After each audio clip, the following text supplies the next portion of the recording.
In the previous installment, we tried asking "so what" of our observations, and we also practiced generating multiple ideas from one observation through a strategy called 10 on 1.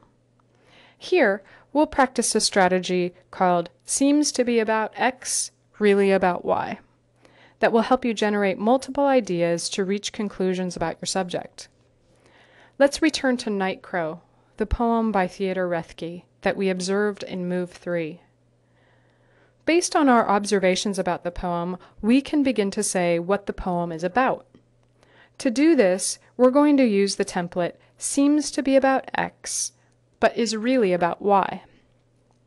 Here's an example.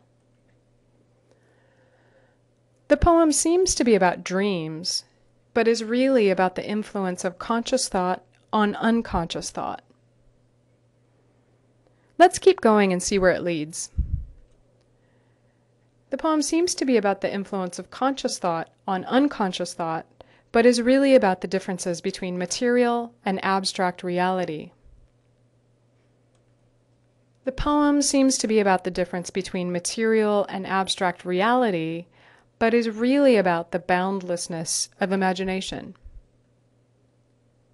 The poem seems to be about the boundlessness of imagination, but is really about how the imagination depends upon the real for inspiration. The poem seems to be about how the imagination depends upon the real for inspiration, but is really about the depraved nature of the real when compared with the imagination.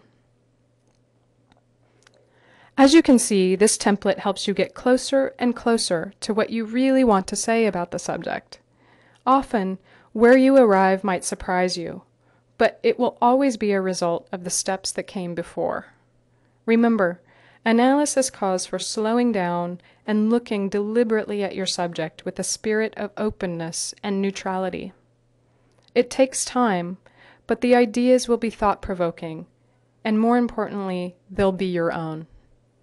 And that's what we're aiming for.